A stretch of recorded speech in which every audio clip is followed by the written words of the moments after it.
Okay. Three. Oh, I said three, but I'm showing two. Oh, three, Three, two. two, one. Season two.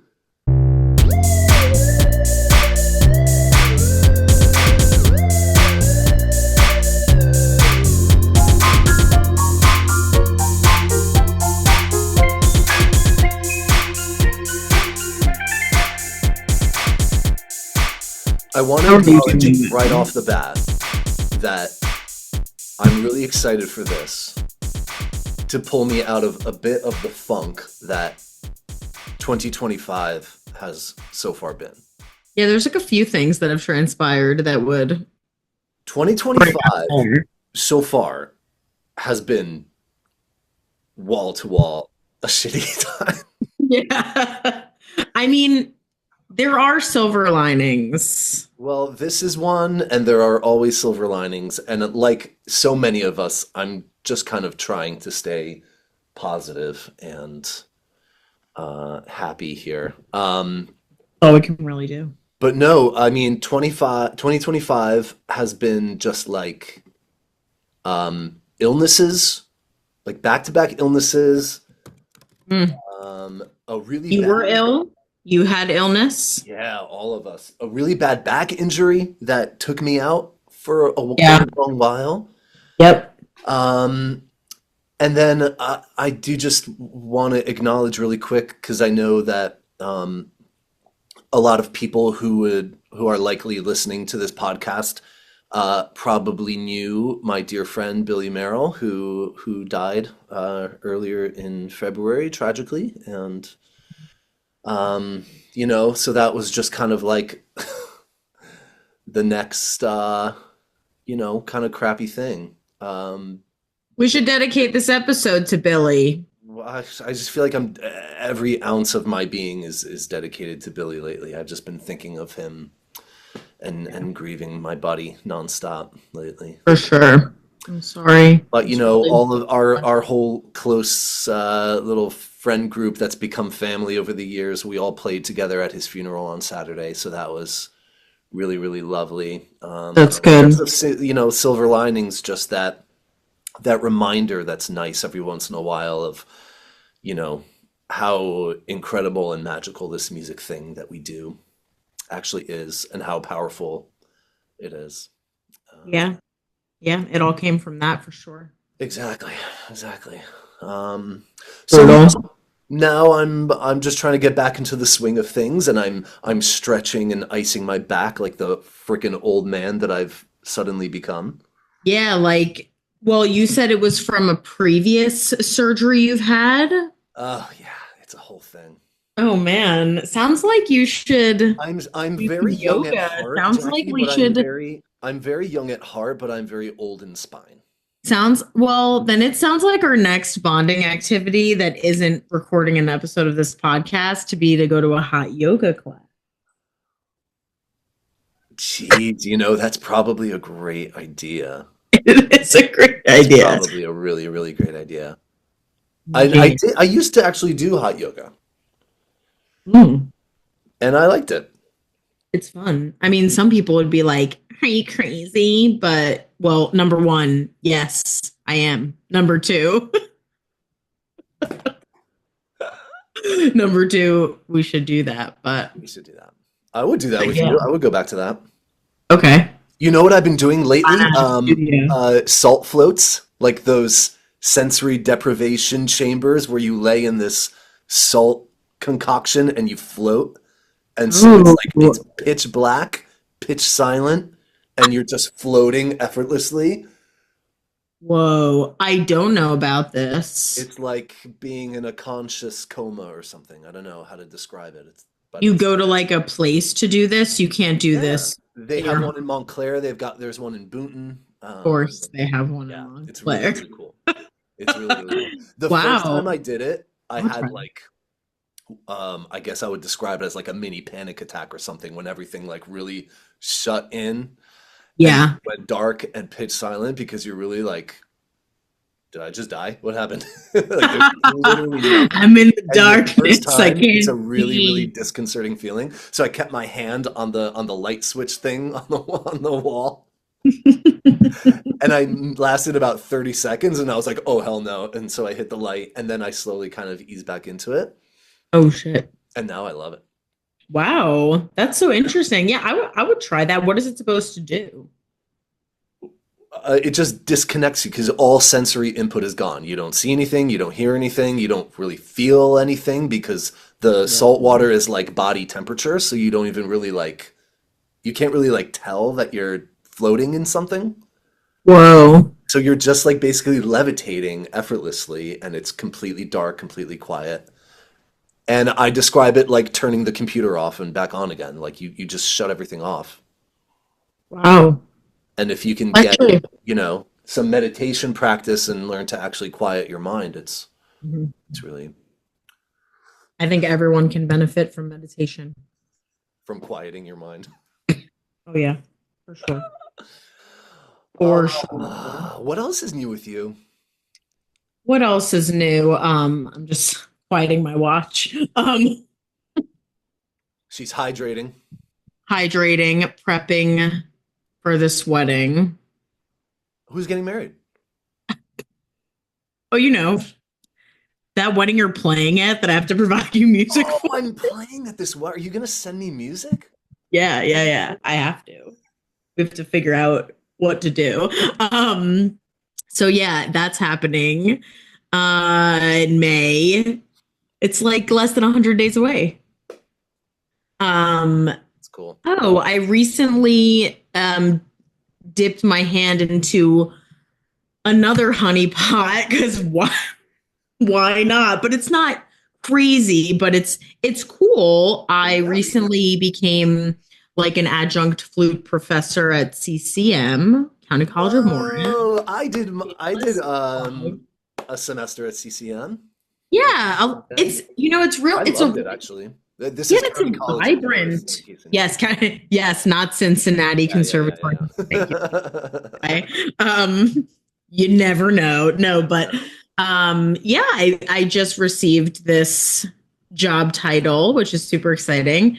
Adjunct And Profe anyone's Professor Burkett now? professor, if anyone's interested in taking flute lessons, La I would professora? be your professor. Ay, But yeah, I'm thinking, caramba. I'm trying to, I guess I feel like I'll always be in this process, and I'm sure you can relate. And I think it relates to this podcast really well is Yeah. that I'm always, or at least not always, but I guess right now I'm sort of at a sort of transition, but also not. Like I'm moving away from the transition, but I'm also just seeing what options are available to me in the future. Yeah. Am I going to drive to people's houses forever and teach them flute lessons there? Like this Yeah. podcast, it would be great if there was more for this and college and my full-time job, which I do love Yeah. still, for whatever reason.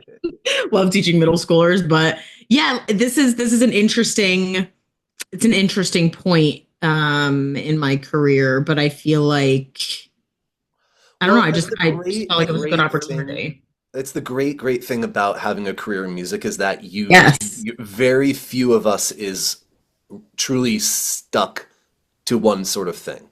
Most of Right. us are doing some sort of patchwork of different things. And Right. what is really, really cool is that patchwork can sort of change every once in a while. Um, if you told me 15 years ago that I'd be staying as like, a director of music in a church, for example, I would have told you no. But here I am. I actually quite enjoy it. Right. But it's not even your only source, as No, we that's what I said. mean. That's just Yeah. one of the side hustles. Yeah. It's like I feel like you can just always reinvent the wheel in music. I mean, with other jobs, I don't know for sure what you can do. I think there's promotions, there's different paths you can go down. Like if Exactly. you're But it's like if you're an accountant, you're gonna be accountant. right, like you could move up maybe in the accountant, or you could do a different kind of accounting, or work for yourself, or work for a firm, or do a podcast about accounting, or write a book about, you know what I like? There's But I feel like in music, there's so much variety, and one person can do all of that variety. Like, I'm a middle school band director, No. a flute teacher, and now professor, flutist, flute player, like all these things. It's already three jobs, bro. I know. I know. That's three. And you're going to be playing in our Beethoven orchestra right Hey, right after your wedding, which is really no, right before. right. Oh, oh, yes, right before. The wedding is right before the concert, the week before, right? No, the wedding's the week after the concert, bro. After the concert. Oh, okay, cool. So it's better. You're like, oh wait, this is actually better for. Well, yeah. Well, But I'm you'll have excited. to link up with my former student Terry Lee. That's who you're going to play with. You're playing with a flute. You're doing guitar and flute. That's what you're Okay, doing. okay. Just tell me what to play. I will show up with a guitar and I will play it. And I can't wait. Great, great. Shall we introduce our guest for today? We have Yes, a let's cool one, an bring interesting our one. guest. Our guest today is Miss Target. Chelsea Friedlander, and she is a member of the United States Army Chorus. She's an Wow! Army Chorus. Yay! So Awesome. let's stand at attention here as we let her Yes, in. Shall we? Do you have anything for to say sure. before we bring Chelsea in? Do I you have would any have said dirty them. jokes that you need to like get out of your system? Fuck, fuck, Anything fuck, fuck, foul that you need to say before? fuck. Okay, I'm done. That's like I just had to get those out. And I said I would have said Semper Fi, but that's literally the That's the Marine. Marines. Let's keep this straight. Did you do your research beforehand today? About our guest or about the Army Chorus? I guess both. I want to let her teach us about it. How about that? Yeah, yeah. Let's All right. yes, Let's yes. bring in Let's bring in Miss Chelsea. Chelsea Friedlander, Yeah. who should be coming on any moment here. Bada bing, bada boom. Let's see, let's see. We get the inside info. Yay, Chelsea! Hello. All right, do we have audio from you? Can you give us a hello? Hi. There you are, perfect. Oh, perfect. Hello. Hi. It's Finally been, I made the know. comment.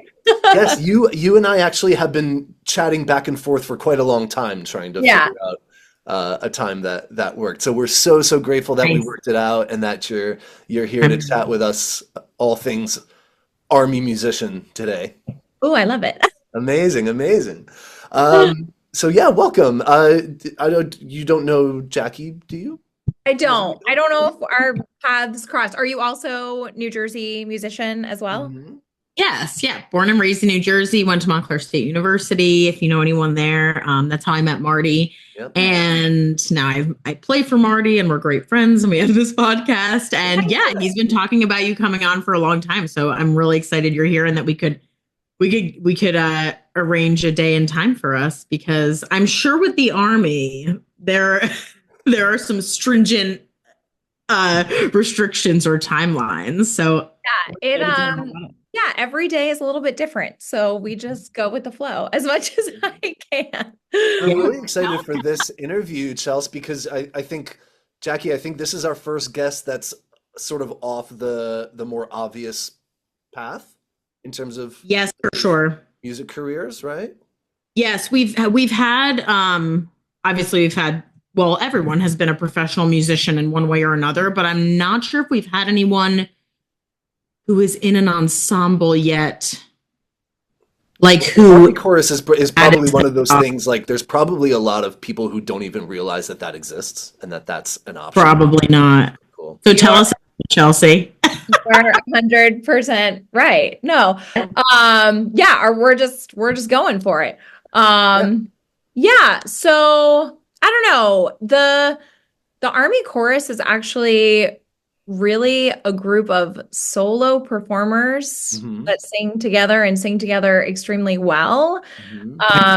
And it was not on my radar for my career trajectory until COVID happened. Oh, interesting. That is interesting. So tell us And about that. So my background is I am also New Jersey born and raised, and studied voice at a very early age. And my mom is a professional pianist and Oh, musician. cool. And so I fell into music very early in my life Mhm. and studied classically and really felt at the time that even though I loved musical theater and I loved crossover music, um, my voice really lended itself to opera. And because my mom was conservatory musically tracked, I Yeah. was like, I will do that too. And so with the support of my voice teacher, Lauren Fulton Corson, who I know Oh, yeah, of course. Marty, and your wife Yeah, know Corson's very well. very well. I really focused on that operatic track because my thought too was that if I studied classically, then later in life I could really sing anything. Now, that isn't necessarily true for a lot of voices, Yeah. but for me particularly, that is how I felt about my voice. Hmm. And so went to Cleveland Institute of Music, got my bachelor's of music there, and then went on to Manhattan School of Music and got my master's. Great. And that was 2012. And so between 2012 and I'm going to say the beginning of 2020, All I right. was hitting the pavement hard with the young artist circuit in the Hmm. operatic field. And also, I had gotten my Actors Equity card through singing with New York Gilbert and Sullivan players. So, teetering on that crossover path. Yeah, yeah. And I was living in New York City, taking auditions for both things like opera and musical theater, and had a lot of great luck on the operatic side because that's really what I was focused on and what I was trained for. Hmm. Um, and sang with a bunch of young artist programs, including Dayton Opera, Chautauqua Opera, Nashville Opera. So I was really on, I will say, the path that a lot of singers are told in school this is what you do. Right. Like, you get your bachelor's of music, you get your master's of music, and then an opera company may take you seriously. So then Hmm. you get into a young artist program, then you do the young artist programs, and then after you have all of these awesome things on your resume and you've also sung for like a million children for Yeah. educational outreach, which is part of the young artist route, then it's like you're ready for a main stage contract or you're ready for management. Okay.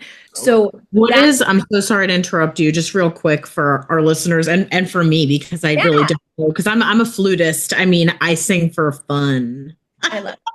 Or I would sing in a chorus because that's like where I'd be good, but tucked away in the alto section somewhere. Yeah, way in the back. But what is a young artist track or So program? a young artist program is with an opera company where they have created they've created a program where 4 to 8 singers, it's usually one of each voice type, will be their resident artist. So I always explain it like a medical residency of sorts. You audition for maybe one spot, and then the residency part being that you move there, you live there for a certain amount of time. And usually that contract includes usually always includes an educational outreach component. So, singing for children the ages of, I don't know, 8 through maybe middle school, high school shows.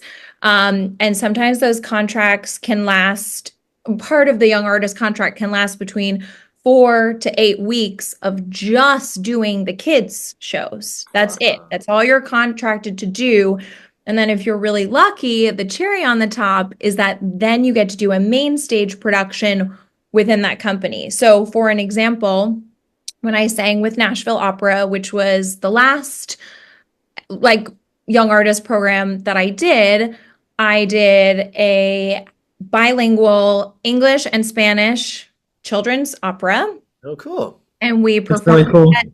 for, I want to say it was like 6 to 7 weeks. So I got there in January, we did a big opera gala. Then we, as the top of our contract, and then we rehearsed for about week and a half.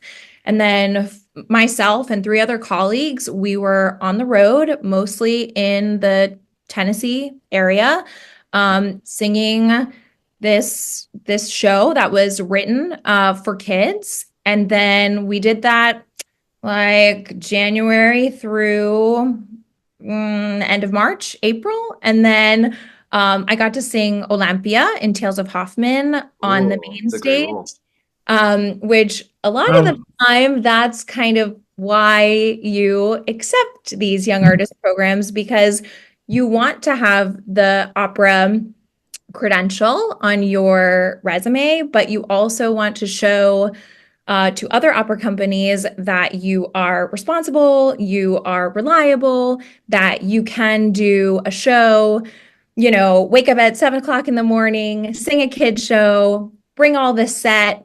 And it's funny because as our interview goes on today, I talked to a lot of my friends that my young artist experience was, in a way, a weird way of soldiering, Okay. which I wouldn't have thought the two would be.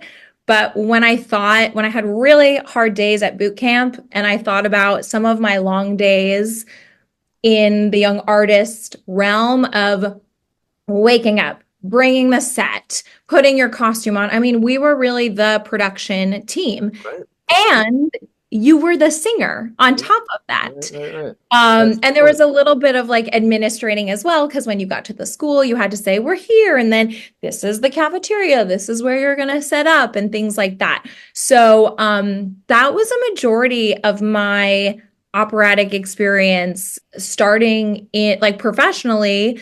And, of course, there were these like special things as part of those contracts, like sang a professional Messiah with Dayton Philharmonic, sang a chamber concert with members of the Dayton Philharmonic. So there were these really great, little nuggets in these contracts that are very alluring to young artists, because then it's not just, okay, we're going to do a kid show, which of course, singing opera to kids who've never heard opera, or seeing their faces like, oh, I didn't know you could make that noise. That was very inspiring and rewarding, but still at the end of the day, as the artist, you really wanted to, move along your career and have that on your resume. And it is an interesting just track of how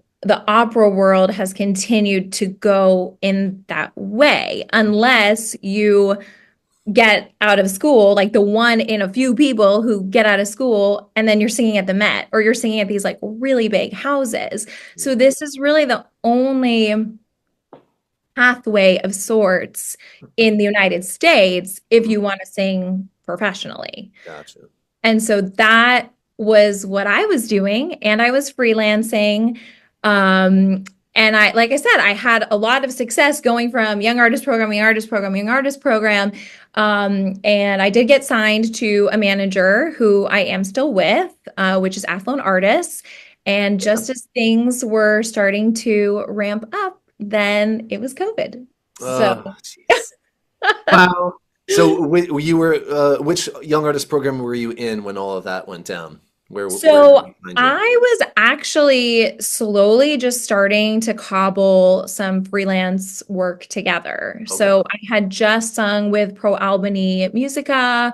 I had done a big oratorio work with them. And then in the fall of 2019, I sang Mabel and Pirates of Penzance with Winter Opera St. Louis. So it was like I was finally getting the dream gigs, right? Where you go to your place, you do the thing that you do, and then you're like, yeah, I get to go home and then do it all over again. Exactly.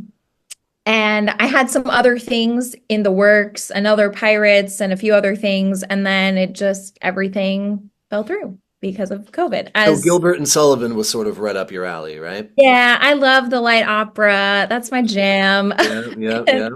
And I am kind of a strange opera singer in that I love singing in English. Not everyone loves to sing in English. So anytime that was presented to me, I was like, so yeah, things were really going well until COVID. And I really had to think outside the box because I really wanted to sing full time. Right. And like your podcast, how do you do that, to sing full time? And so that is definitely what kind of, I like to say, did not change my career, but it just pivoted in a different way because I love that word. yeah, Yeah. yeah, because I feel like a lot of people, when they found out that I got into the Army chorus, they didn't understand, especially, people who had known me from pounding the pavement and auditioning and singing opera and singing, classically, which is what we do in the Army chorus. We are all trained musicians and we sing classically.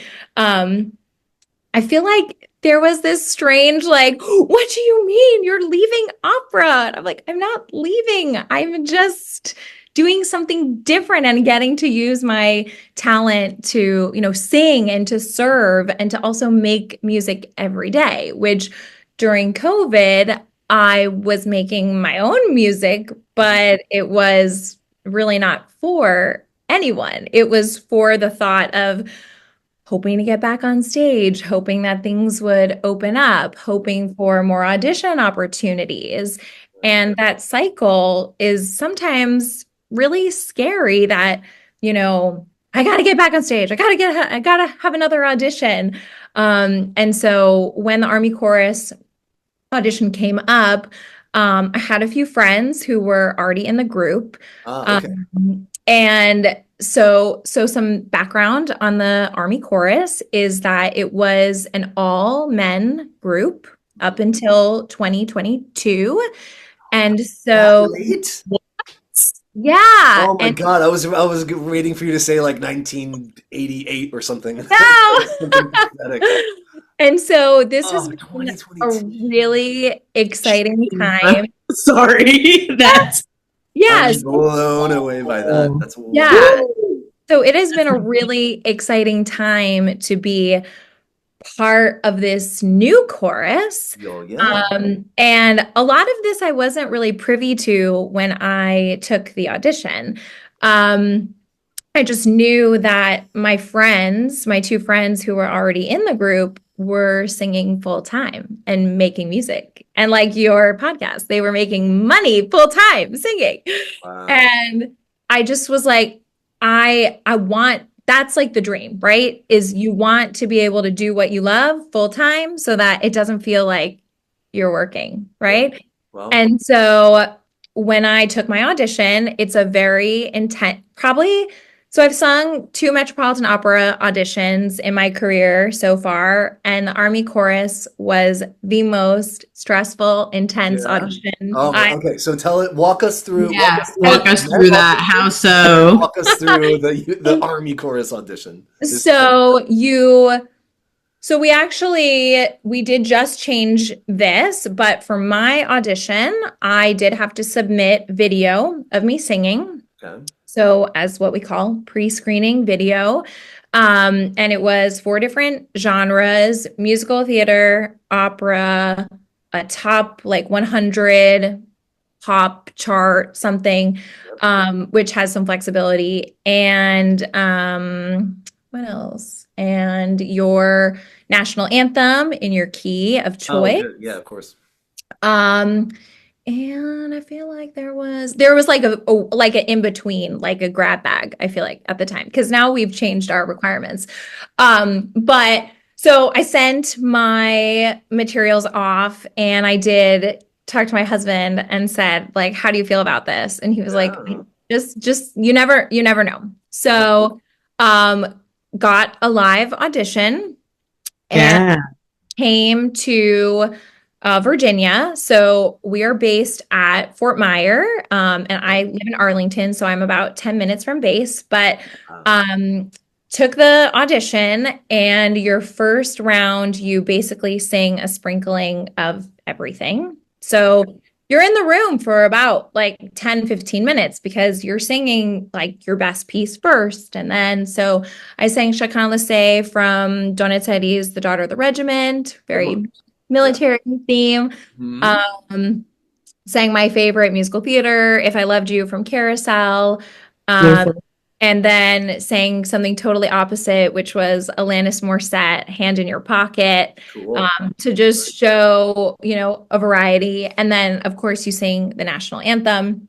And so everyone who is part of that process would go through that part of the audition. And then after that, you are either called back for the second part.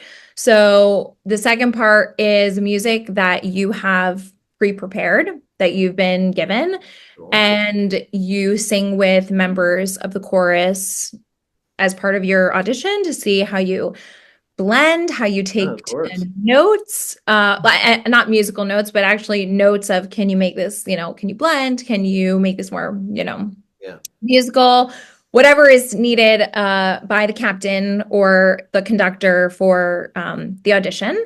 And then for me personally, that was the moment where I was like, I really want this job Singing because with the others. to sing with everyone and to hear how talented and versatile and musical everyone was, I really felt like You belong there. that I belonged. And so you sing a bunch of stuff, like a bunch, like, And how large of a group are we talking here? so right now I want to say we are, I think the number is like 31, 32. Okay. Just because you have some people who are retiring from the chorus. So our goal is to have 8 per voice part, and we just hired our last soprano. So 4 soprano ones, 4 soprano twos, and in the next few weeks we have auditions for alto spots. So that number Happy. like fluctuates. Maybe this is my Jackie, time. start doing It's your your push-ups. time. But in the audition itself, I feel like there was still a pretty large group. Like you were singing with at least 10 to 12 members.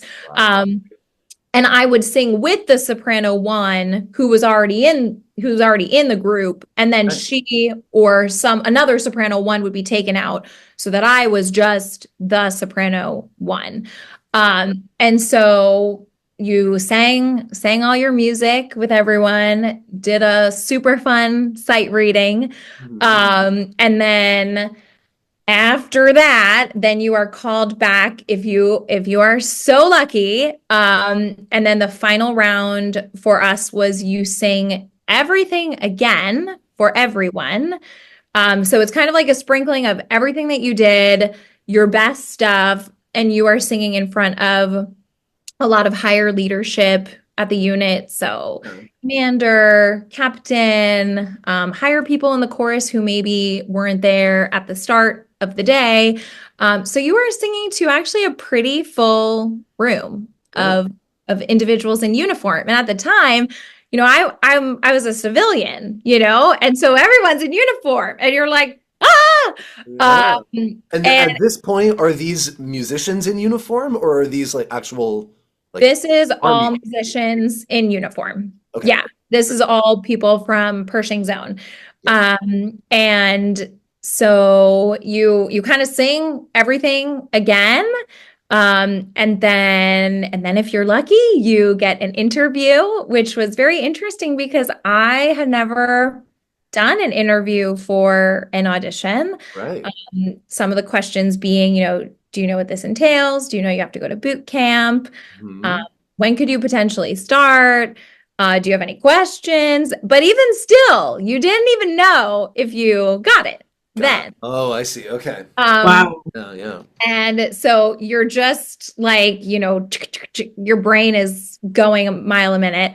And then myself and my colleague were brought in, and she's a soprano too. So I was a soprano one and she was a soprano two, and they hired us on the day of the Wow, audition. cool. Which I will say was so rewarding for me because coming from the background that I had, just described to you, was a lot of the times you'd go to an audition and then they'd say, "Thank you very much, done." Yeah, exactly. Right. And so to have this feeling of not just one person, but a group of people who were really honestly, genuinely excited to have you and to have you in their corner and to want you, Mm-hmm. that really meant so much after a few years of this weird COVID isolation. And so it was just such an amazing moment as a singer, also as a person, just to be like, I mean, like this army slogan, like we want you. But really it was a really amazing day, very long. I was there like 7:30 in the morning and I left at almost 8 o'clock at night. Wow. Jeez. But you walked out with the job. So that's how it's different from the Worth it. right? That is right. So, and then, fear, took over. No, I'm just kidding. Yeah. So I You know were we like, chatted wait a a little bit about, some of this stuff not totally being able to talk about, a little bit of confidentiality. I'm just really curious about the interview factor because that makes it so sort of unique. Can you talk about like some of the questions? Like were they along the lines of like your character, your history, your Not so much. So, unlike any other audition, the Army, there aren't really any special treatment right. for musicians. So I did attend real and graduated from real Army basic training. There is Uh, no special music Army basic training, which I can yeah. talk about for sure. Yeah, because I think that's probably people who are even thinking about this, their immediate thing is, oh my God, boot camp, Right. basic training. Do I get an extra mattress because I'm a singer? Do I get But the warmer water flak break. jacket with the padding um, inside? but the thing that I will say that's different, kind of going along like what you were saying about the interview, was even prior to basic training and prior to the audition, it is it's not, I wouldn't say it's necessary, but if you do have underlying medical or health issues, Oh, well, sure. Yeah, the yeah. Army does need to know about those. And so some of those things do like preclude you from Okay. joining Yeah, that yeah. are unrelated to your talent. So even if you were like the most amazing thing that walked in the door and they Yeah. wanted you, and just, things that are just, I hate to say it, but just like black and white, like you don't fit these requirements because you have a underlying heart condition that you Right. didn't know about, or you have, some of these things that, how would you know? So not only do you have to fit musically, and you also have to fit this mold of sorts in order to be able to healthily go to boot camp, because once you are in the Army's hands, like they own you, and they also do want to make sure that you're healthy enough to, get through too. Yeah. So that is unlike any other audition, because you do have to go through a real Army physical, and it's vigorous, and they, check you out and make sure you're ready. And you also have to take the ASVAB, which is this like high school like SAT like test, to make sure She's not a that dummy. you have a certain score. And so I kid you not, I went back to a tutor and studied for a month Oh and my gosh. and You took had to this. like relearn how to do long division and Yes, fractions and all of Wow. that. yes. And so I, checked off all the boxes, and then finally I, had to get through all that, and then finally you go to boot camp. Oh my gosh. So what was your level Wow, of that's physical rigorous. fitness at that time? Was that freaking you out? So Did you run I a mile? Yeah, so not so much. I'm gonna say not so much. I really love walking my dog, Yeah. and I like being comfortably fit, but nothing to the extreme of what I needed to kind of prepare for basic training. And so I actually downloaded the Couch to 5K app, Oh, cool. Yeah, I've heard of and that. I'm Nice. not a runner at all, but I tell everyone who is either like getting ready to go to boot camp, who's a musician and hasn't had like that kind of, just like physical experience before. That was the best thing that I could have done for myself because Wow. not only did I have, a little bit more of a like practiced memory, physicality memory of how to run, but I also went in knowing like I can run 2 miles and I Yeah. can at least do that. Um, they show you a little bit how to do things at basic training, and me being a performer, I just watched everyone do everything. And so luckily that really helped me get through. But I wasn't really like crazy weight training. I wasn't doing a lot of that. It wasn't Uh, quite G.I. Jane, right? That's no, but it I'm was. probably aging myself with that reference, but that's a fantastic movie that everyone should watch anyway. It is a really good movie. It's a But movie. yeah, so I mean, there are definitely a lot of, things to consider, or even things that go into your head even before auditioning, because I didn't even really, really know.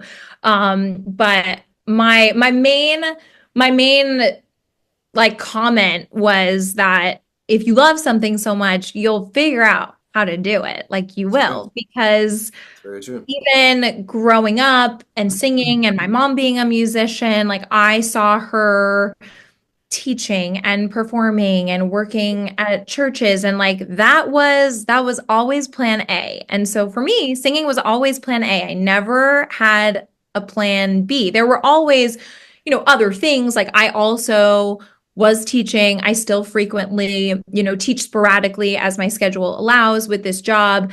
But it was always music and it was always singing. So when it was time to go to boot camp, there was a lot of fear because it is very fear of the unknown. You really don't know. You really don't know.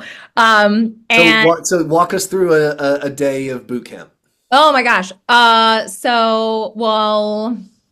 I will Yeah. yeah. It's 10 and a half weeks. Okay. Oh, okay. So I left in July of 2023. So the last time that you swear in, so the Army, you swear in 3 times. Wow. And so the third time is like when all the T's are crossed and the I's are dotted. And they tell you this, you have no choice where you're going. There's 3 different places you can go to train for basic training in the Army. And so I trained at Fort Jackson in South Carolina, Cool. and it was very, very hot. Oh, So I left on July 5th of 2023, oh, no. and I It's like there's no fall session, no autumn. I know, right? But you know what? It's like honestly, there is no good time. It doesn't matter. It doesn't matter. And then I graduated September 21st of 2023. Wow. And thank all the things I did it like 10 and a half weeks, Yeah. no injuries, no nothing. Good. There's a lot of fear when you get there because you see a lot of people, or they are called trainees. You are not a soldier yet. You sometimes don't really have a name. Maybe you have a nickname, like they called me Juilliard, they called me Opera. Oh, cool. All Um, right. there are Getting a people, little hazy. right. But there are people who, unfortunately, due to, health things, or they've pushed their bodies too much and they don't know, And they don't they make it. get stuck there actually for a long time. And Oh, that is very, very scary, just training and seeing, because they can't go home. You have to get better there. And then you have to either finish, or sometimes people quit And then finally, after all the paperwork is done, then they finally get to go home. But that could be months. So, Okay. it is scary to see that, because the whole time you're there, you're like, I just want to get done. I just want it Yeah, to be of course. over. Jeez. But part of the basic training, I guess, like the long and short is you spend 4 to 5 days in what's called reception. You check in and you do a whole bunch of things over: eyes, vaccinations, briefings, which are basically large meetings that they kind of walk you through a bunch of stuff. They confiscate anything that you brought that you weren't allowed to bring. They take your phone away from you, and you can have your phone. They give you your phone at like very specific times. So I like called my husband like one time during that. They get you your uniforms, all those things. You kind of like get ready for basic training, and Right. and you kind of are shocked into like this place. And me at the time being 35, I'm an adult, and there I was with like 17, 18-year olds. Oh my Um, and gosh. so that was and for me going in, I was like, I'm playing a part. I can do this, Yeah. Right. Right. I Yeah. I It's know got like what's like a role, right? right. And like Yeah. I know what structure is. And some of these kids, they had never, like their parents had done everything for them. So it was interesting going in as an adult. So it's definitely very shocking. No matter what, no matter how old you are, it doesn't matter. I mean, the drill sergeants are yelling at you. Mhm. And it is shocking. It is. There's a lot of standing for the first like 2 days. You don't sleep. You are fed like breakfast, lunch, and dinner. And they're basically just making sure you have everything you need and everything that you kind of need to know, I guess, to then go off to basic training. So then they move you from where you are from reception to your company, which is the group of people that you are going to train with. So I trained with like, I don't know, 250 something Wow. like kids. And it was also the summer, so it was very hot. Mhm. Um, and the basic training is in 3 phases, which is red, white, and blue. And as it goes on, some things get harder and some things get easier. Right. At the end of each phase, you have these they're called like field exercises, where you have like big backpack on, a rucksack, and Mhm. you are rucking, like walking long distances and sleeping outside and holding your weapon. And it is real basic training. There was no music, there was no singing. Yeah. Uh, and so at the end of each phase, and the field exercises get longer, they get harder. The things that your group has to do together, the things that you have to accomplish by yourself. Hmm. So some of those things like included, like the like confidence courses, Oh, interesting.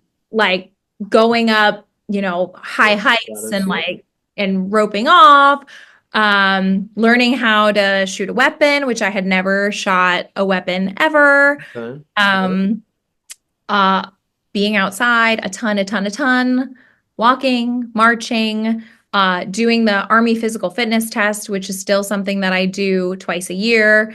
Oh, Um, cool. you, Okay. and you have to pass at basic training in order to graduate. And those are all like dependent upon like female, male, age, all that stuff, requirements. And we like to say it's the most fun that you'll never have to have ever again. How much separation is there in boot camp for men and women? Just sleeping Oh, quarters. okay. But I trained, with everyone. And it was definitely the hardest 10 and a half I weeks. can't imagine. Yeah. But it It was 100% worth it. Would I do it again? I don't know. I mean, but the past, I can't believe that in July of this year, I'll be singing and serving 2 years because you go by that, like I said, that last time that you sign Yeah. is your like start day. It's not the day that you graduated basic training. It's the day that you signed that said, Oh, okay. I'm here committed. I am, Army. So since I've signed, it'll be 2 years in July, and the singing experiences that I have had, the musical connection I've had, Yeah. my lifestyle, my life in general has been so benefited by this change Cool. that I do owe a lot of the reward of doing this really crazy hard thing Mhm. that if someone said to me like, Chelsea, you are going to crawl under barbed wire and crawl under live fire, which we did. You crawl under live fire. And I was just like in the mud, in the sand, in the sun.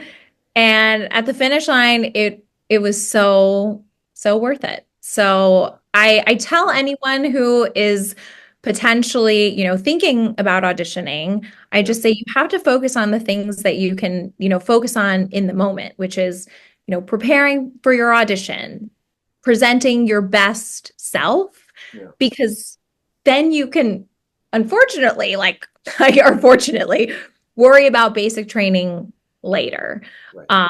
And how one goes about preparing for that, I can't really say so much because you can do so much and you could be so mentally and physically strong, but you get into an environment that you are just not used to and you're not really sure what will happen. And it was a hard place to be, but the end result was worth it, and it has been worth it and continues to be worth it. That's So amazing. So before we get into all the rewards, I would imagine that one of the big questions besides, oh my God, what is boot camp like, is do you have the same I don't want to say risk, but I'm struggling to find a better word, but of deployment? so no, so as musicians, we are active military Right. and we are ready to be deployable, but Mhm. our job is not, if that makes sense. Combat. Yeah. So correct. The last resort, I guess, like if for any reason there was a mass. Maybe I, I but don't know. some of the things that certain soldiers have to be like weaponry and things like that, where they have to, do tests all the time, things like that. Yeah. We are not doing those things to Okay. be prepared. The things that we do to be prepared are making sure our health is in order, and there are things, we're checking our eyes and our ears and certain things like that that the army wants us to be ready Okay. in that way. But no, we are not deployable. The amazing thing about this job is that we are also permanent position. Mm. So there are other army groups that are a different like section of musician, which is called a Romeo musician versus a specialty. So I'm a specialty musician. Okay. And those Romeo bands tend to, like deploy, meaning they go from different station to station, Wow. or unit. But ours, we do not, because we are the United States Army Chorus. We're the counterpart to the United States Army Band, Yep. and Mm. that is also something that was very enticing as a musician, to have a job where you could actually have, a life of sorts and get to sit down. Yeah. I feel like that And would I would be. imagine one of the, oh, sorry, Jackie. Oh no, One of I the was just gonna main, say. Oh wait, Marty, you go ahead. This is me. No, Marty, you go.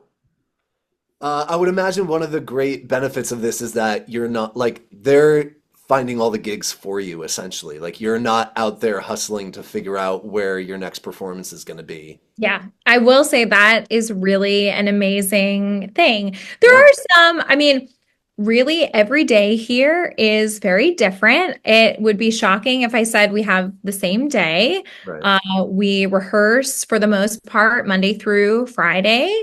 And then depending upon, so we call them missions. So depending upon what our mission schedule is looking like, depends upon do we have rehearsal that day?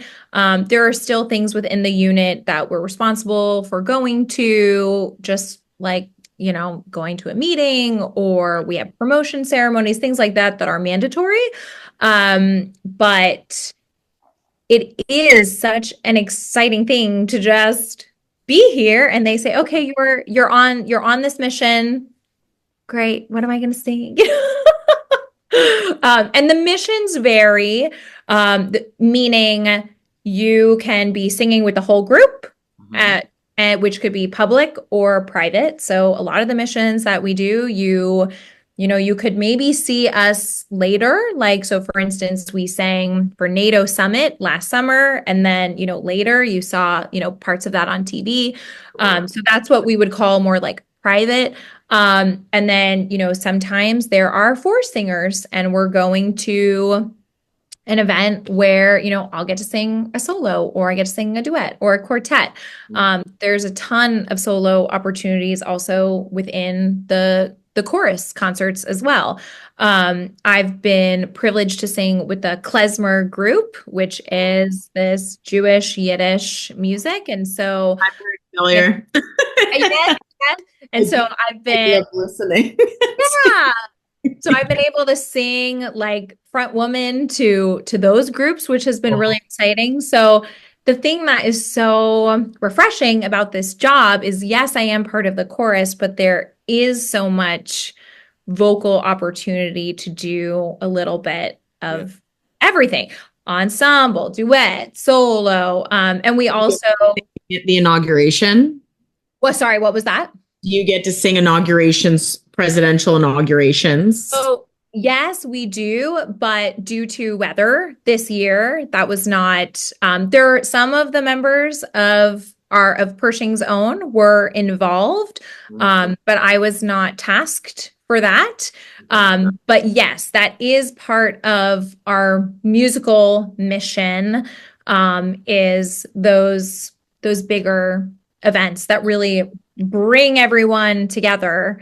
For those. Yeah. That's really cool. Yeah. Jackie, Would you question? say, yeah, no, I was going to say before, well, I don't know if it was what I was going to say before, but I have a new thought anyway. So I guess talk about maybe, well, I'm just curious in general, and maybe the people would be curious, what's on your stand right now? So what are your most recent missions, repertoire that you're singing with the chorus, or with, on your own, or in a duet or trio or quartet, like you said? Sure. So The repertoire that you sing. what is really unique about this job is you get to sing things sometimes that you never thought, like I would have never thought that I'd be singing some of the things that I'm singing. So for instance, this coming week, we are preparing for a public concert that is free to the public. And we are actually singing the National Association of Teachers of Singing public concert for Virginia at James Mason University.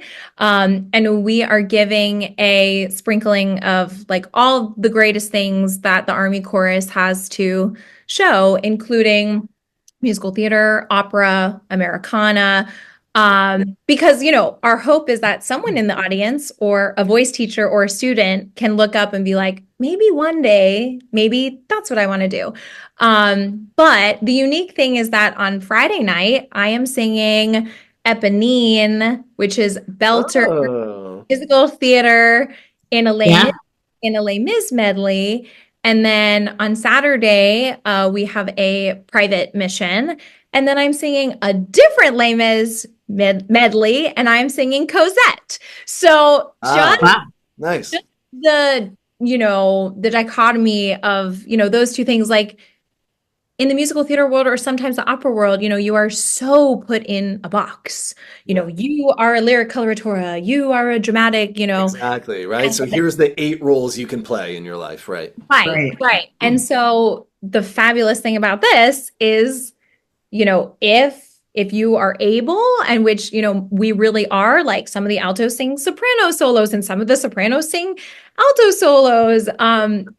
That's really like an awesome thing. So that is definitely what is coming down the docket. And I sometimes think that it feels sometimes like a Broadway swing of sorts, where a swing needs to know so many different, tracks, as you Right. call it.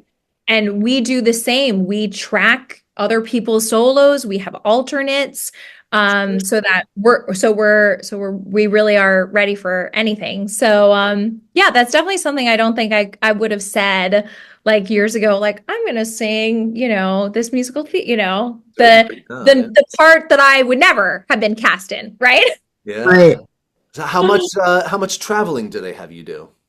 So our main mission is that we are really serving the DC area, Okay. which also which includes some things in Maryland, but a lot of our work is on our base, at the White House, Yeah. private quarters of people on base, um, and we were in Texas last spring, Mhm. but really there isn't so much out of state travel. I have Um, seen to Eagle national, like Eagle games, singing the national anthem with the Oh, group. cool. Okay. Yeah. Go Um, birds! Go and birds! yeah, and that's some of also the performing that I don't think I would have ever gotten to experience, that I didn't know that I really loved, like the energy of being on a football field. And I am not a sport person at all, but just, starting off, whatever is going to happen at that game, Yeah. singing the national anthem in this like massive space is Right. Right. so thrilling. I Um, bet. and just like totally wild, because, I think growing up, you think, oh, I want to be on the stage. Like a stage has lights and I have backstage and I have, Mhm. Right. but this job, there are so many different meanings for stages that aren't the typical stage that I thought I would be on.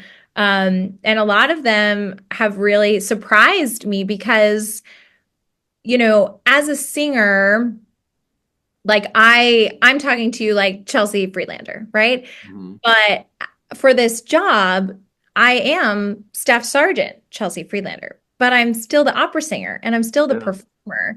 And the reason why we do go to basic training is because I have earned the right to call myself a soldier and to wear the uniform Right. proudly. Yeah. But when you sing in the uniform, it brings a whole other dimension of person Right. Right. Yeah. and performer, because there is this, this interesting like phenomenon. And when I first got here, I was always a confident singer and I was confident in what I had to bring.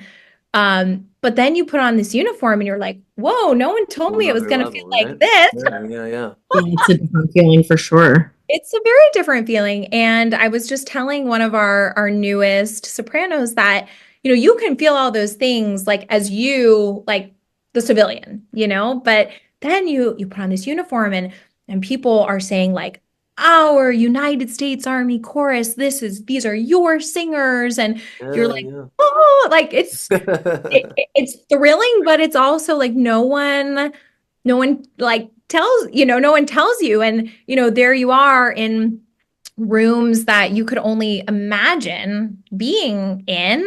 Yeah. And you're like, this is so surreal. Like you can't even like singing for Vice President Kamala Harris at her Hanukkah party and Wow. So like cool. singing above. That's really cool. You get to meet her? I did not get to meet her, but The one that got away, as she will now forever be known. Uh, but yeah, and just being a part of something that's bigger than yourself and knowing that you're bringing an impact to whoever is in the room, because a lot of the times we are like the music ending or we're the music opening to really important events. And so just to know that, you have that little sprinkling that you were there, is really important. And yet another reminder that everything is made better by music, including state events. Yes, exactly. You know. Yeah. Couldn't agree more with that. Can you share with us some of the more, I guess, sort of like notable or meaningful for you performances that you've ended up doing so far? What Yeah. sort of stood out for you now? So last fall, Mhm. I debuted with the klezmer ensemble, and Oh, we cool. and I do identify as a Jewish American soldier, and Cool. so to go to we were at West Point in New York, and we got to sing the anniversary of the chapel. So they call it a chapel, even though it's a temple, but we got to honor the chapel there. And I sang in English and Yiddish. And it was Cool. just this really special moment. And one of the gentlemen who worked at the temple at Fort Jackson when I was a soldier, because even though I was apprehensive going to religious services, Hmm. just being Jewish and all those things, Yeah. I still went to temple, and the one of the men who was kind of very important with organizing the services there was a really big part of West Point's chapel. And so we got to see each other, and he actually got to see me, on the other side. That's Um, and because he had said to me in basic training, he said, Pershing's Own has a klezmer group, right? And so, like a year and a half later, to Yeah. be on the other side, Sure, to be right. singing with the group, but that was very, very, very special. I sang for President Biden a handful of times. And we did a special concert for him on our base in Oh, cool. December. that's Um, nice. and just again, like even singing for veterans or civilians, and just the joy of when they hear their service song, which is something that I couldn't fully understand. Yeah. And they get up and they stand and they are so emotive, or they Yeah. have stories to tell you. I bet. It's really powerful. And like you said, like music heals, and music is so important that, even just singing the national anthem, which I have sung countless times for public events like the Army 10 miler or big conferences or at someone's retirement ceremony, the impact that we have, even though like we do know that it is impactful, it's like tenfold. They're, oh, we can't, oh, oh, thank you so, oh, you brought so much meaning to this service, Sure. to Yeah. this event. I mean, it's empowering and special, because I think sometimes as musicians in general, we are not supported in that way. Right. I, Right. I would remember coming out of backstage, singing Olympia, singing Mabel, and you have these die-hard opera fans, waiting to meet you or get a little autograph or whatever. And they're like, I really liked how you did that melisma, but you didn't do it like how Natalie Dessay did it, and blah, blah, blah, blah. And and I will say, in this position, Yeah. that you don't, it is just pure elation, pure pride, happiness that you are bringing your talents to. Yeah, I mean, yes, it's my job now, but it's like a complete, opposite of Yeah. what I experienced. And in the Army, it is very exciting that they support you for doing your job well done. Where in the opera industry, yes, we want you, like the show must go on. You will sing well, you will guide the performance if you're the lead, which I have been numerous times, right? Because like the show is on your shoulders, Right. right? Right. Right. But then usually what happens after the show is done? You maybe get some reviews, you get your check, and then hopefully you get rehired from that company, maybe in a year, 2 years, and that's kind of like how that goes. Yeah. In the Army, they give you an award. You did your job.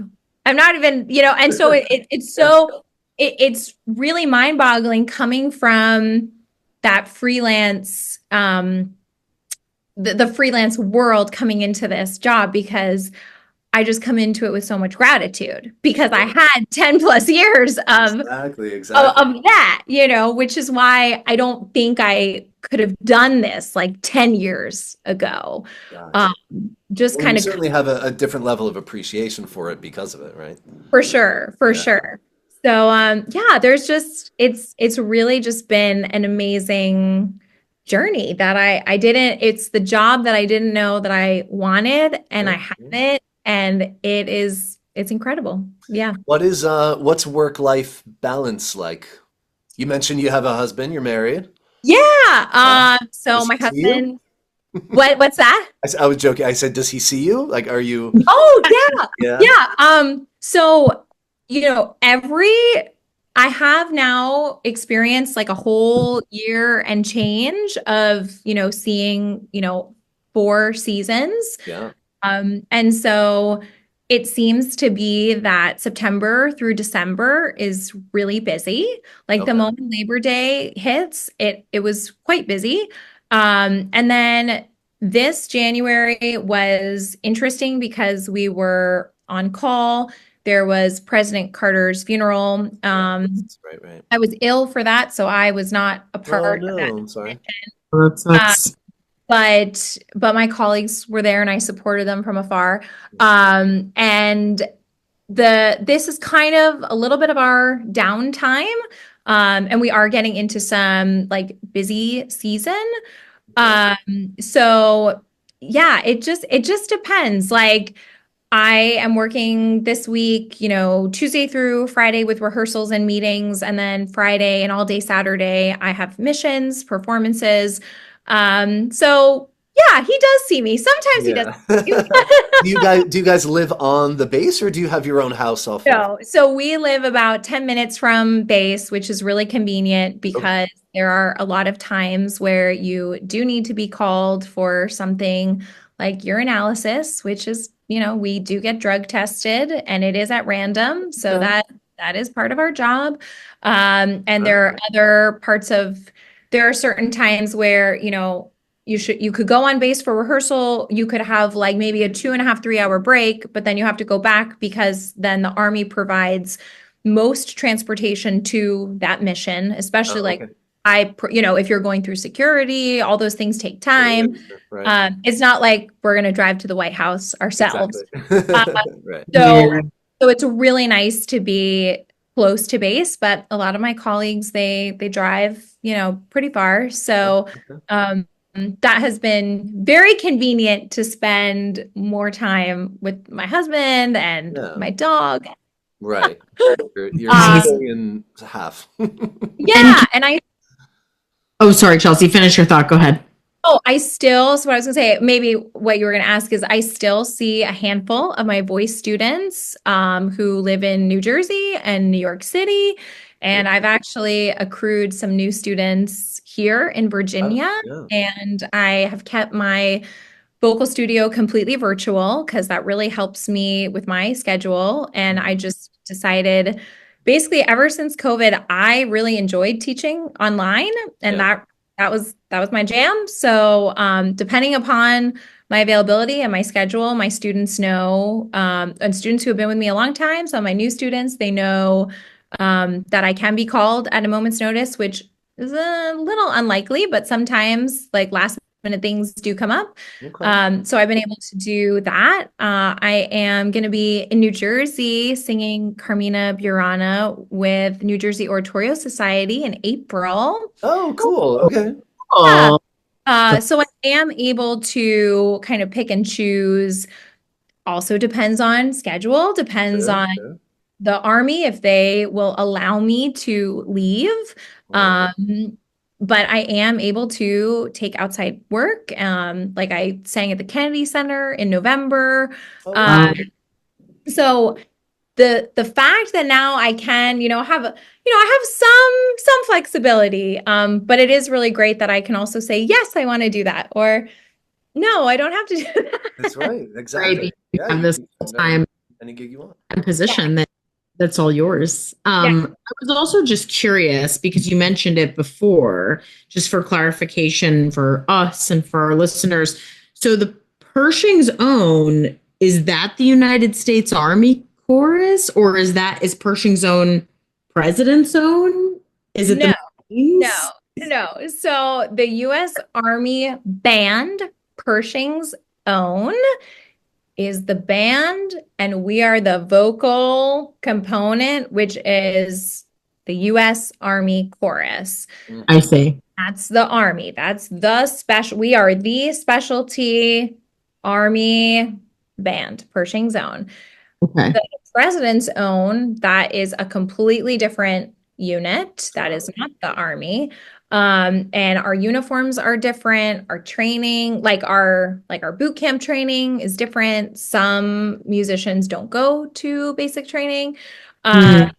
But yeah, if you see like Pershing's Own, that is what the chorus is and what the band is. And that includes the chorus, the band, the orchestra, ceremonial, which, does funerals and ceremonies, the heralds. And then we have like a downrange, which is more like a pop element group. We have a jazz group. So that all is under the United States Army Band Pershing's Own. I see. Yeah. Okay, cool. I have two friends who actually ended up getting married. They're not, I don't know. Did you go to school with Colin Murray, Marty? Do you remember I Colin I did. know Murray? Colin. You Yeah. know Colin? Yeah. My good buddy, and his wife, Caitlin Brody. Well, maybe it's Caitlin Murray now, but yeah, I knew Caitlin from a music camp that she was playing French horn and I was playing flute like long ago. So that's like, and I also know, oh my God, her name is Sarah. She's in the Air Force band, a flutist. I'm blanking on her. Sarah Howard. She's No. also great. But now you're like my fourth or fifth military musician that I know. So that's really awesome. But funny that you know Colin. I'll have to tell him that that I interviewed you. I love it. Now I know you. That's so great. See, I don't know what group he's in. I feel like there are also different bands you can be a part of. He's also a fitness specialist. So he just came last fall.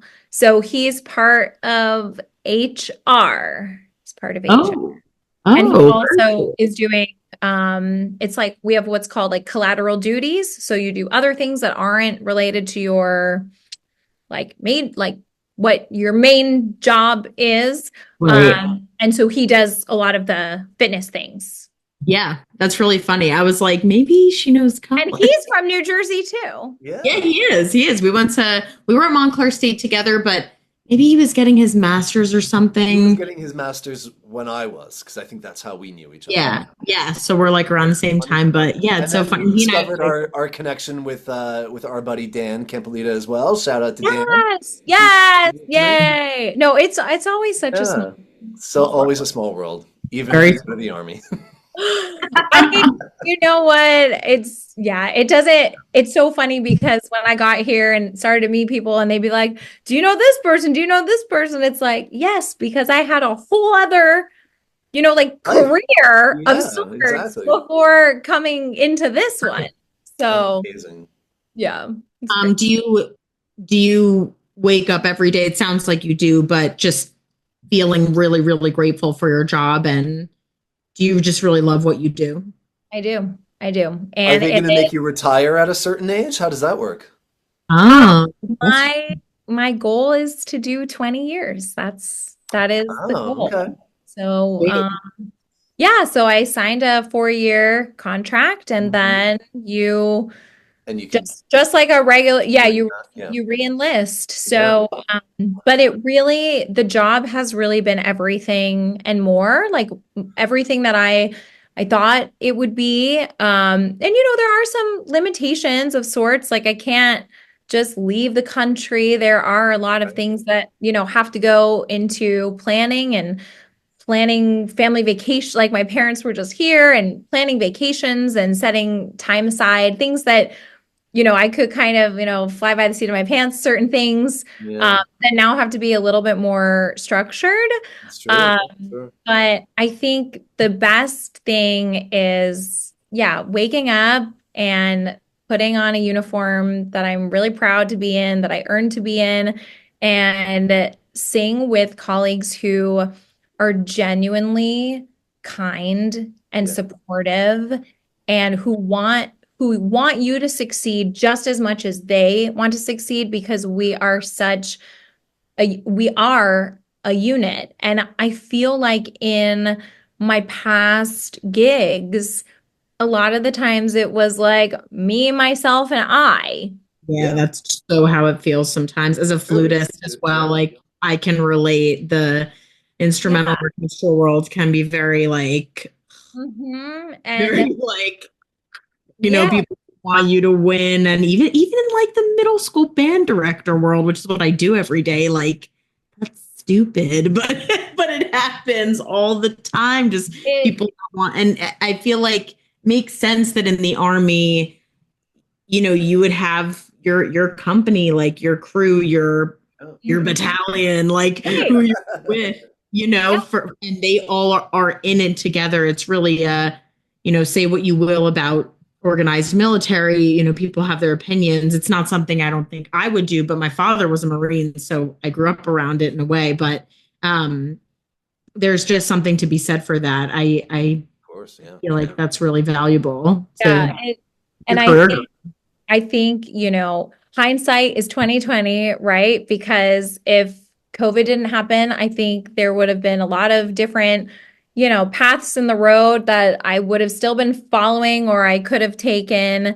But to, be where I am now and look ahead and also like look back a little, it is just, it is really exciting and also like self-affirming, right? That like again, putting out what I initially wanted to do, which was just to sing. And Yeah. I think that's the hard thing about this career, again, is like being in a box.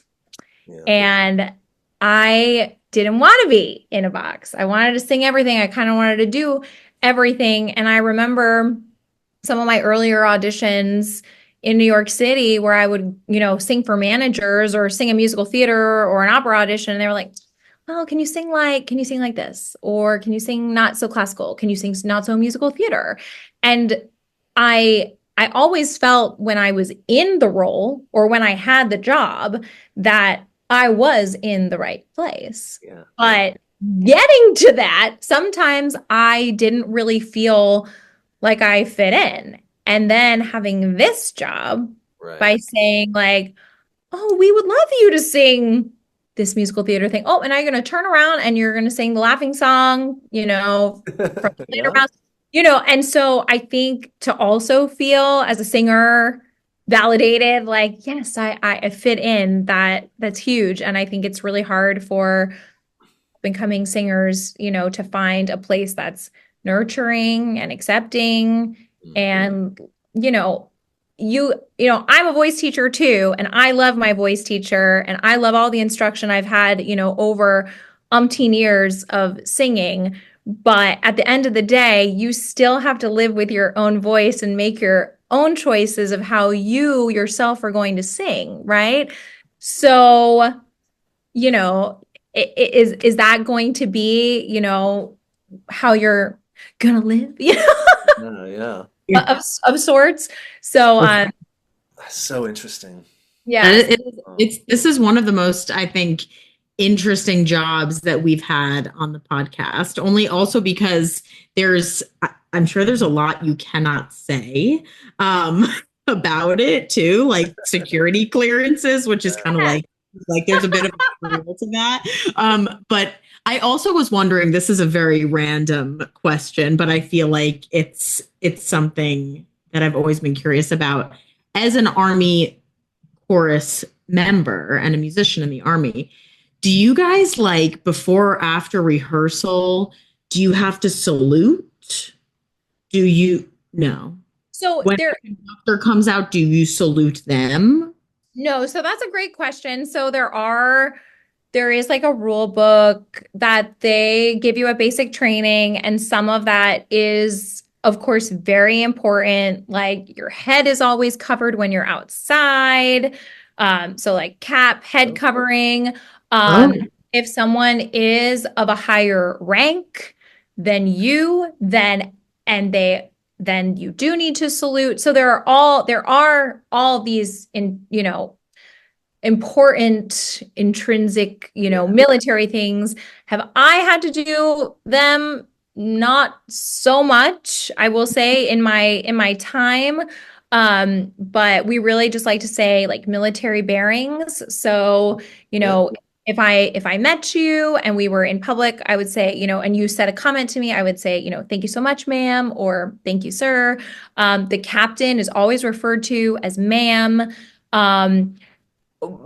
Sometimes I'm Sergeant Friedlander, sometimes I'm Chelsea. Yeah. The music thing is like, I will say it's a little bit looser.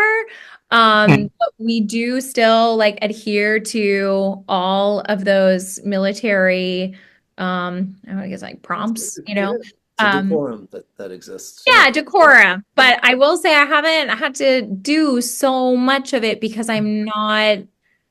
Yeah, like I'm in uniform, I'm in my hat, I get out of my car and I walk to rehearsal and you take your hat off and we do rehearsal, and then 9 times out of 10, then I'm back in my car and then I'm back at my apartment and then I'm changing. Like Oh, but you're always in uniform in rehearsal. yes.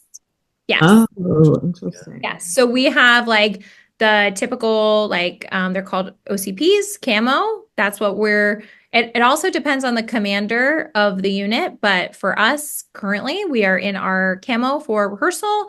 And then we have dress blues. And that's what we wear, like a variation of that, depending upon, like, if we have a rehearsal at the White House, we wear a variation of that. And we wear the dress blues for all, ceremonial performances. And yeah, but we are issued a ton of accoutrement that I haven't even worn half of it, but Oh, wow. That's very cool. Yeah. Well, Chelsea, this was so great and so informative. I think we've taken up too much of your time, but we're very grateful that you were so generous with it. Yeah. Oh, and before you go, Marty will finish up, but before you go, just our last thing that we like to have guests say on the podcast is just for you to state your name and what your job in music is. Yes. So I am Chelsea Friedlander and I sing soprano with the United States Army Band Chorus, Pershing Zone. Thank you for your service. Awesome.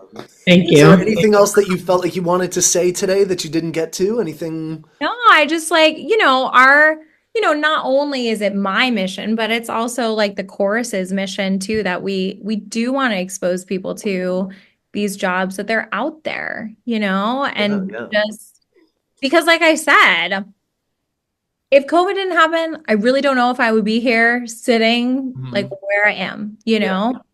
And Right. One of my friends had said to me, she's like, well, that's like a mini COVID miracle. Cause like a lot of things happened during COVID for me that were positive, like, stumbled upon, auditioning for this job. I got married during COVID, Okay, yeah. And so things like, worked out, I guess, how they were supposed to. But I think, again, just that idea of any musician, being in a box is so unfortunate. And that the track that certain musicians, the instrumentalists too, even maybe like you as a conductor too, like you can only get this job if you do this, you know, like Right. there is no shortcut, or there is, you know, and everyone does have a different path.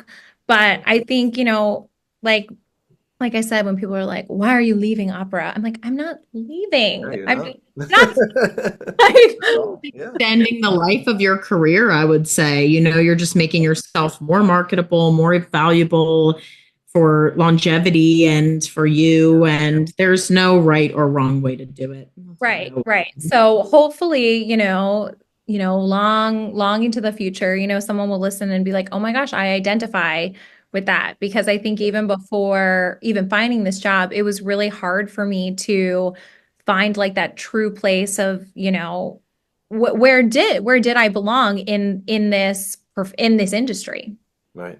you know, For and sure. not, and this isn't the, I'm not pointing fingers or blaming. No one is at No, fault, no. Yeah, yeah, yeah. you know, but there are, like, you are an opera singer, you are musical theater, you are, you know, Yeah. and and the beauty of this job that, you know, when I accepted the job, I also accepted that I could let go of some of those boxes, Yeah, you know, that I absolutely. could just be in all boxes at all, you know. Amazing. Amazing. Sure. So yeah, and that's that. Well, I would imagine that this interview would have been really inspiring to someone who is thinking about this. Oh For yeah, sure. that's Yeah.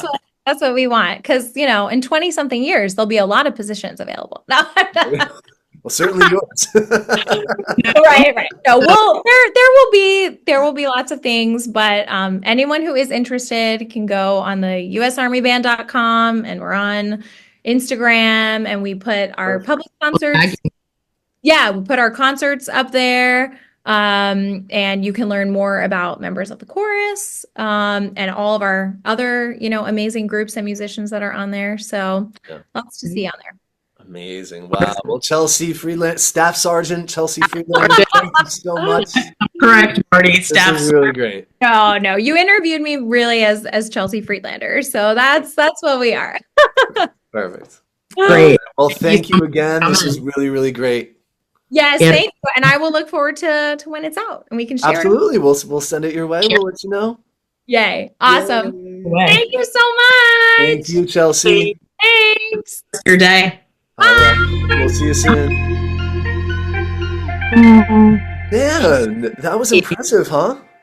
Very. I mean, so I don't know the word, in a way, just so unassuming, just how she is, so light, you know, easy to talk to, down to earth, Yeah. but probably, I mean, a taskmaster like you wouldn't believe.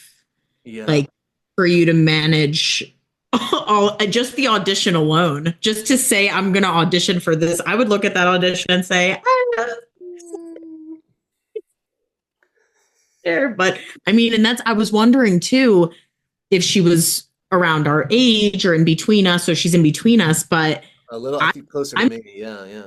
right. I'm 32. Like, I am not going to boot camp. Like, I mean, not even for age purposes, really. I mean, I could totally do it. I think I have enough like mental toughness, but Yeah. like, shit, like and married and like post COVID, I'm gonna go to boot camp. Like, that's, Oh, I know. No, I mean, wild. for her, that's like grit, like I have not seen. I mean, Yeah. for anyone listening who doesn't think they can do something, like, you're 35 and you go to boot camp, that's Yeah, intense. look at Chelsea. That's hella intense. impressive. Yeah. Yes, she's a And baddie. look just how, like, you know, what struck me was that, like, she's so just like beautiful and bubbly and effusive about it. Like, Yes, you know, like she's just seems so genuinely happy that she's doing it. she really does. I mean, it is. I do think that if it's for you, it's probably an incredible gig, like any Right. military instrumental or vocal position or conducting position. I feel like it's really, Yeah. it's great. That's That was awesome. such a good one. I'm excited for That was it. a good one. And me too. And then we can tag the U.S. Army in our post. That'd be awesome. Tag U.S. Army. Great. It's Very great. cool. All right. Love that. We did good. She also made our job so easy today. I feel like we I know we were just Need listening. to like lead that conversation anywhere. I feel like we both talked very little, which is probably a good thing. For the best. Probably be our most highly rated episode. Yeah, exactly. Like it's Like, gonna be. those two clowns shut the hell up for an hour, and But I think she also made her job so clear as to what it is. You know, even with her security clearances stuff we can talk about. Yeah, she was have, really clear and yeah, for sure. about everything. That was great. Great. It was great. I loved it. It was awesome. Loved it. All right. What are you doing now? I like have to exercise. I have to like get myself to. Well, same thing because I'm recovering from this back thing now. So, and actually, last night was my first time like on the bike and lifting some weights again. So Okay, that's good. Yeah, good. I went for a long walk with Conrad today, so I'm feeling good. nice. That's good. That's good. Yeah, you got to definitely keep moving. I mean, that's something for all musicians. You got to keep moving. We're gonna do this forever. Yeah, stay Your well. body's your instrument. Mhm. Yeah, exactly. Sweet. Find our next guest. I have some thoughts. I do too, and I've been talking to some. I'll text you later about the people I've been chatting with. So Yeah, I did text. I did text the one guest we spoke about. I'm not spoiling. Not. Goodbye.